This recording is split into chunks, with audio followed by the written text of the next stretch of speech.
Antoine Robitaille. Écoute! Oui, j'écoute. J'en suis pas revenu de ce qu'il a dit. On est là pour aider. Ben, je trouve que oui. On veut aider. Je suis là pour aider. Ouais. OK. Les deux. Écoute! Antoine Robitaille. La rencontre. Robitaille du Trisac. C'est Alice, à bientôt. Antoine, bonjour. Bonjour, Benoît. Bonjour. Alors, hey, le Canada, 3 ans après le 24 février 2022, ce qui veut dire... Que le monde a changé depuis 3 ans, depuis l'invasion de la Russie l'invasion de l'Ukraine par la Russie. Écoute, c'est fou, là. Et il y a un souvenir qui m'est revenu, c'est qu'on faisait un point de presse avec le ministre des Finances, Éric Girard. Tu sais, 2022, là, on sortait de la pandémie. La semaine d'avant, il avait dit « Hey, ça se peut qu'on revienne assez vite à l'équilibre budgétaire. » Et là, il y avait cette catastrophe qui arrivait de l'invasion de l'Ukraine par la Russie. Et évidemment, ça amenait les prix du carburant qui augmentaient, beaucoup d'incertitudes. Tout le budget qu'il avait préparé, qu'il allait déposer, était presque caduc parce qu'un peu comme en 2020, 2 ans plus tôt, il avait déposé un budget, je pense, le 9 mars, puis le 10, le Québec était fermé. Là. Et c'était un budget où il y avait une petite ligne sur la COVID. Là, il fallait s'ajuster à la guerre parce que même si c'est pas une guerre mondiale, c'est une guerre qui a eu énormément de répercussions depuis. Donc, le monde a beaucoup changé. Pour le Canada, je voyais Justin Trudeau qui est allé faire des annonces en Ukraine, qui est en Ukraine aujourd'hui.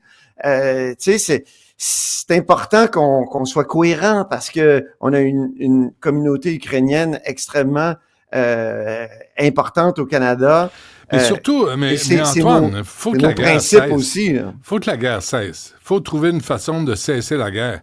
Puis la façon que ça va là, va falloir être pragmatique, malheureusement. Là, Zelensky dit, moi, je vais quitter, je fais partie de l'OTAN. Sérieusement, là, penses-tu que les États-Unis toléreraient d'avoir une base militaire russe à sa frontière? C'est un vrai problème, pratiquement insolvable. Moi, quand j'entends les Américains parler, c'est comme si l'Ukraine, l'attaque venait du ciel. Non, ça, c'est fou, ça. C'est comme s'il n'y avait pas de responsable vraiment à cette guerre-là. Puis c'est vraiment agaçant, puis je trouve ça réconfortant d'une certaine façon que notre premier ministre, lui, garde le cap puis il dise, non, voyons, il y a un agresseur ici, là. Ouais, mais il s'en va le 9 mars, là. Lui, peux-tu arrêter de sortir du pays? On peut-tu l'attacher quelque part, là? Parce que là, il s'en va, puis il engage encore des frais, puis des frais. Peux-tu laisser le prochain premier ministre décider? La façon, il a assez mis le Canada dans le trouble, lui, là, Trudeau.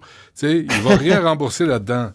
Juste des chiffres que j'ai eus, des Independent, j'avais noté ça ce matin, Antoine. Tu parles d'Ukraine, là, c'est vraiment une tragédie. On parle de 12 654 civils. Là-dessus, 669 enfants tués en Ukraine depuis le 24 février 2022. On parle de 6 900 000 réfugiés ukrainiens. C'est fou. 46 000 soldats ukrainiens tués et 30% d'augmentation de morts en Russie depuis 1 an. Alors, les gens meurent là-dessus. Il faut trouver une solution. Là. Je sais bien que les gens meurent, mais c'est parce qu'il y a un agresseur aussi. C'est comme si tu disais, c'est terrible, telle personne est battue par une autre, puis... faut que ça arrête, ça. Faut que ça arrête, mais jamais tu parles du responsable. Oui, non, faut que tu pognes l'agresseur là-dedans. Mais il faut être la victime.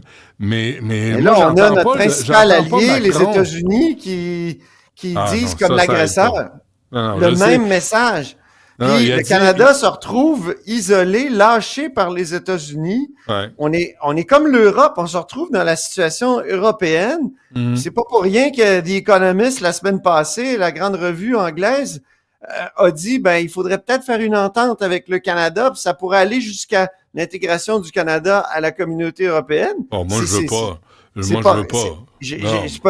Que tu veuilles ou que tu veuilles pas, ce que je te dis, c'est que le monde a changé depuis 3 ans, puis qu'il y a des gens aussi crédibles que la revue The Economist qui jonglent avec cette idée-là. Ça veut dire qu'on est vraiment largué au Canada Non, mais Antoine, regarde ça, là. Trump dit « Je vais régler l'Ukraine, ça sera pas long. » Il s'en va rencontrer Poutine, puis il cède l'Ukraine. Que c'est sûr que tu vas régler le conflit. Il tient pas son bout, puis il se tient pas debout. Fait qu'il aide pas l'Ukraine. Ça, c'est la première affaire. D'autre part, t'as tout l'Europe, puis tous les mollassons comme Macron, là, toutes ces moumounes politiques là, qui se ramassent, là, tout à coup, sont bien outrés. Mais ça fait 3 ans que ça dure. Ils ont pas aidé plus qu'il fallait, là. Oui, puis ils laissent les États-Unis, puis c'est la mauvaise habitude qui a été prise après la Seconde Guerre mondiale. Ouais. On peut pas dire que l'Europe est sans faute là-dedans, ça c'est certain. Mais de là à faire ce que Trump fait, je trouve que c'est fort le café. Ouais. Puis, tu sais, le Canada n'a pas toujours été d'accord avec les États-Unis sur les relations internationales. Pensons au déclenchement de la guerre en 2003 en Irak. Mm-hmm. Mais habituellement, on est pas mal, disons, dans leur sillon, même si on agit comme des satellites. Mais quand je dis que le monde a changé depuis 3 ans, là, on se retrouve avec un monde où, tu sais, nous, on rêvait après l'effondrement de l'Empire soviétique à un nouvel ordre mondial fondé sur le droit international. Là, qu'est-ce qu'on a? C'est un nouvel ordre mondial où il y a 3 hommes forts qui s'imposent, puis c'est la force qui est le principal, moteur de ce monde-là. Xi Jinping, Vladimir Poutine, et là, Donald Trump qui joue un jeu, certains disent intelligent parce qu'il essaie de jouer la Russie contre la Chine, mais ça fait en sorte que les États-Unis rompent avec la tradition qui voulait qu'on installe un nouvel ordre mondial fondé sur le droit. Oui, mais le gendarme de la planète, là, c'est fini, ça. Les États-Unis ont joué ce rôle-là après la Deuxième Guerre mondiale. Il y a eu le plan Marshall pour aider les économies. Les États-Unis, là, après la Deuxième Guerre mondiale, auraient pu envahir l'Europe, auraient pu mettre l'Europe à sa botte. Au lieu, ils ont investi puis ils ont aidé. Il y avait des profits, évidemment, à aller chercher là, mais quand même. Alors là, ça a donné les 30 glorieuses. Oui, mais en même temps, Antoine, est-ce que la planète doit se comporter comme on veut, nous, en Occident? Il y a des conflits locaux auxquels on n'a rien à voir, puis on ne trouvera pas de solution, là. Il y a des conflits qui ne nous appartiennent pas, puis en même temps, tu peux pas laisser les gens mourir. Les États-Unis l'ont violé le droit international. Par exemple, en Irak, c'était une violation du droit international manifeste, d'où le refus de la France puis du Canada d'entrer en guerre en 2003. Puis il y a eu des différents comme ça, je dirais des violations du droit international par le gendarme de la planète. Ça a vraiment pas aidé. Non, évidemment, à consolider tout ce rôle-là. Mais je trouve que c'est un peu facile de dire que l'Occident a provoqué la Russie. Tu sais, ça a été dit, ça, avec... Non, mais il faut dire... oui. Antoine, les années 80, là, quand Reagan a négocié avec Gorbatchev la chute du mur de Berlin, Reagan avait dit... l'OTAN n'ira pas un pouce vers l'Est. C'est engagé là-dessus. Oui, mais c'est souvent les peuples de l'Est qui voulaient aller dans l'OTAN aussi. Là. Non, je comprends, mais... Il n'y a personne qui les a forcés. Là. Je pense pas que même l'Occident a fait... d'après ce que j'ai vu, d'après ce que j'ai lu... c'était pas un forcing complet là, de l'OTAN. Puis l'OTAN avait une autre... Mais Antoine, il faut arrêter aussi. Là. Pourquoi c'était acceptable que les États-Unis, je les comprends, là, en 61, 2, 3, là, interviennent à Cuba quand il y avait des missiles qui étaient en train de s'installer sur une base à Cuba, les missiles soviétiques. Là, on a dit, on ne peut pas accepter ça dans notre cour. Alors pourquoi on dirait que l'OTAN, dans la cour de la Russie, moi, je me mets à leur place, je les aime pas, là, je suis pas d'accord avec eux autres, mais je me mets à leur place, je me dis... À la frontière de la Russie, tu vas avoir des bases de l'OTAN. Ça passe pas plus, là. Mais je pense qu'il y a eu une spirale argumentative de la part de Poutine, puis dans des faits alternatifs qui ont donné l'impression... il a voulu donner l'impression à son peuple qu'il était en danger. Est-ce qu'il était vraiment en danger? Penses-tu que l'Ukraine voulait envahir la Russie? Penses-tu que... non. Tu sais, c'est ridicule, là, à un moment donné. On se retrouve dans une situation, mais c'est comme ça les guerres, hein, souvent. C'est basé sur des faits alternatifs. Puis, il y a un documentaire, on s'en est déjà parlé, il me semble, Antoine, là, sur Netflix, un documentaire sur l'Ukraine en 2014, quand des tireurs d'élite abattaient des gens, des Ukrainiens à Kiev. Puis il y a eu des morts. Là. Ça a été un carnage. C'est pas d'aujourd'hui là, que le conflit dure. On pense que ça fait 3 ans. Mais c'est sûr. Là, ils ont envahi la Crimée, la Russie aussi, de façon très perfide avec des soldats non identifiés. Ils ont fait la même chose au Donbass. Et quand tu es un lecteur de Orwell, peut-être comme moi, mais dans 1984, les dirigeants s'arrangent tout le temps pour qu'il y ait comme une menace extérieure, pour pas qu'il y ait de révolte à l'intérieur, puis qu'on soit comme obligé de se serrer les coudes dans un État totalitaire. C'est ça qui se passe, il me semble, en Russie poutinienne, là, où il y a vraiment plus de... Je veux dire, comme le dit le New York Post, « This is a dictator ». Je sais pas si tu as vu leur une. Je l'ai vu, elle était bonne, hein? C'était vraiment une belle déclaration. Parlons de la première page du Journal de Montréal. J'ai fait un calcul rapide. 13 pick-up à 80 000, c'est 1 040 000 $ qu'ils ont mis pour les cadres de la FTQ Construction. Incroyable. Des F-1500, pas des F-150, 1500. Jamais assez gros pour compenser. Ah, c'est plus gros, ça? OK. Je pense que oui, c'est le RAM. OK. On l'a-tu, Dan Bigra, qui nous dit la légende? Oui, la légende. Je ne l'ai pas. Ouais, on m'appelle pas pour faire des publicités. J'aimerais ça, mais qu'est-ce que tu veux? Bref. Moi, on m'a déjà appelé. C'est quand je travaillais avec toi dans une autre station, je ne sais pas laquelle, mais on m'a déjà appelé. Vous avez une belle voix, vous pourriez... pour faire des publicités. J'avais dit, voyons donc, je suis journaliste, penses-tu que je vais faire des publicités? Mais ça serait pas sûr. C'est sûr. comme interdit. Oui. Oui, t'as entendu ma belle voix dire Barbies Resto Bar Grill. Tu sais, essaye donc. Essaye. On va l'avoir dans la tête pour au moins 3 jours. C'est carré. Je ne chante pas. OK, c'est beau. Sinon, je te chante de la compagnie créole, ça, c'est encore Non, j'aime pas ça. Projet Montréal, là, après l'élection de Valérie Plante, m'avait appelé, moi, pour faire la narration de je sais pas trop quoi. Puis, oui, j'avais dit non. Imagine s'il serait pas... il serait pas regretté. Ah, il aurait regretté. Oh my God. Okay. Tu pourrais faire une imitation dans l'homme Plante. C'est non. C'est non. Bref. FTQ Construction, je veux juste dire, le bureau d'enquête a posé des questions. C'est fait répondre par une petite... Bon, il y a eu une petite réponse, mais après ça, ils ont dit, écoutez, on vous envoie une mise en demeure. Vous avez assez enquêté sur nous. Hey! Ben oui, c'est le fun, ça, hein? Sais-tu quoi? C'est que la poursuite qui découlerait de cette mise en demeure-là serait probablement illégale. C'est une poursuite bâillon. Quand tu essaies de faire taire quelqu'un, là, je veux dire, la loi a comme 10 ans là, l'anti-poursuite bâillon. Voyons donc. C'est quel réflexe Madame Picard, hallucinant. Madame Picard, c'est une femme qui arrive à la tête de la FTQ.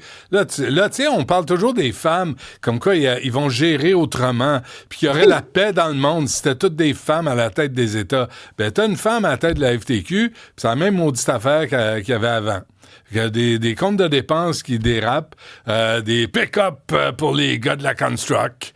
Puis pendant ce temps-là, les travailleurs financent tout ça avec leurs cotisations. Ben, bravo, Mme Picard. Moi, j'aime ça lire les mémoires des syndicats quand ils viennent en commission parlementaire. Et là-dedans, là, dans les mémoires, là, ils réclament-tu de la transparence? Hein? Je vais te donner un exemple. Récemment, il y avait un projet de loi pour réformer la loi sur le travail et la construction. Et il y avait un mémoire de la FTQ Construction qui disait « La Commission de la construction du Québec impute des frais d'administration aux différents fonds et régimes de l'industrie de l'ordre de 59,6 millions. » Ben, la FTQ Construction est préoccupée parce que ça manque de transparence, là, la justification et l'utilisation de ces sommes.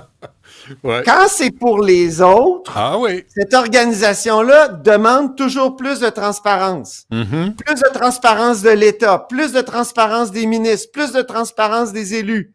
Mais pour eux, aux dépenses des cotisations de leurs syndiqués, ils veulent même pas que des journalistes enquêtent. Et ça, les bras m'en tombent, Benoît. J'ajouterais à ce que tu dis, Antoine. J'ai appris des choses. Je veux juste finir une chose. Ouais, vas-y. C'est que la démocratie interne est défaillante, je pense. Ben, je Où pense elle que est c'est clair. bloquée. Où il y a du monde qui s'occupe pas de Ça fait longtemps. de leurs affaires. Les syndiqués aussi. Mais les syndiqués ont autre chose à faire aussi. Ben là. oui, ils payent leurs cotisations, puis ils ont confiance. Puis ils se font C'est avoir. ça. Ils sont obligés de payer les cotisations, hein, la Formule Run. Là, oui, ils n'ont pas Il le y a choix. quelqu'un qui m'a écrit ce matin qui m'a dit qu'il y a d'autres syndicats où il y a des coins-coins. autos fournis puis des coins-coins fournis. Ah, c'est ça. Ouais. Et- Alors, et envoyez ça au j'ajouterais, bureau d'enquête qui va poser des questions. Oui, pardon, j'ajouterais que excuse-moi. j'ai appris qu'il y a des dissidents de la FTQ qui ont publiquement dénoncé la façon de faire de la FTQ, qui se font barrer de tous les chantiers. Là, c'est du monde, tu sais, c'est du monde qui ont besoin de payer leur compte à la fin de chaque mois. Ben là, la FTQ fait une liste noire, puis il dit, lui, il travaille plus, puis lui, il travaille plus, puis lui, il travaille plus. Là, c'est ça, là, la FTQ, là, ce grand mouvement démocratique. Et quand il y a des choses comme ça, des réflexes d'opacité comme ça dans des organisations, c'est une excellente chose que le quatrième pouvoir, les journaux, se penchent là-dessus. Ah oui. Les cotisations syndicales, ça coûte cher à du monde qui travaille fort. Je peux pas croire là qu'on puisse pas examiner comment c'est dépensé. Puis si c'est pas fait à l'interne, ben justement, c'est dans ce temps-là que ça sort. Puis je rappelle aussi que dans des mémoires ici déposées à l'Assemblée nationale, la FTQ Construction était pour les dénonciateurs. Oui, avant qu'on se quitte, C'est pas pour la question est importante, Antoine. Là, je te le dis 30 secondes sur la SACLIC. Parce que ta question est vraiment importante. Quelle suite cette semaine? Qu'est-ce qui va arriver? Y a-t-il d'autres documents qui vont être déposés? Je sais que Monsef Déragi avait des procès-verbaux où il semblait que ça soit... Puis des procès-verbaux caviardés, encore une fois, beaucoup d'opacité. Donc, on va voir cette semaine sur quoi ça va déboucher. Et j'espère que moi, il va y avoir plus d'enquêtes, peut-être de l'autorité des marchés publics ou de l'UPAC un jour, on ne sait pas. Eh boy, je te le souhaite. Je sais pas, as-tu vu Arun Boisy qui est sorti encore sur la Palestine? Puis là, il nomme, regarde ça, Radio-Canada, le devoir, la presse, Journal de Montréal. Si tu prends cet intervenant, sache qu'il ne peut pas dire le mot génocide. Ça, c'est une enquête de pivot. Je suis allé lire rapidement, sachant que tu allais m'en parler. Il y a une phrase bien intéressante de Laura Julie Perrault, chroniqueuse aux affaires internationales à la presse. Ben oui. Elle dit « On peut décrire ce qui se passe là-bas. C'est important de documenter, mais déterminer le crime en tant que tel, ça ne m'appartient pas en tant que journaliste. » C'est la réponse qu'elle a donnée. Je trouve ça intéressant. Est-ce que c'est à nous à qualifier tel crime de génocide ou non? Non, mais tu sais, c'est à qui? Il faut passer par probablement une entité internationale qui, elle, va mettre le doigt dessus. Ben non, Antoine, casse-toi pas la tête. Tu passes par Arun Boisy. Lui, il va te dire ce qui est un génocide. Lui, il va te dire ce qui est du racisme systémique avec Bouchra Manaï, avec Amira El-Gawabi, avec Ruba Ghazal. Tous ces gens-là vont nous faire la leçon. Sacrement, jamais on les a entendus parler des enfants bibasses. Jamais ils ont eu la décence de dire c'est atroce ce que la Hamas a fait à un poupon de 9 mois puis un garçon de 4 ans et à la mère. Ces 4 prix Nobel là, de la tolérance, de l'inclusivité, là, je les ai pas entendus là-dessus. Ils devraient avoir honte. Puis Arun Boisy, puis Ruba Ghazal, puis Bouchra Manaï, puis mais la réponse d'Israël était capable de dire qu'elle était peut-être disproportionnée. On parle des deux affaires. Moi, je suis capable de dire ça, puis de dire les Hamas, c'est pas des héros, c'est pas des résistants, c'est des hosties de crapules, c'est des merdes.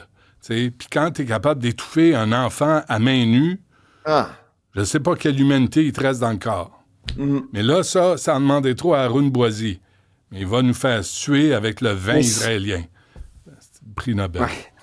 À demain, mon ami. Salut.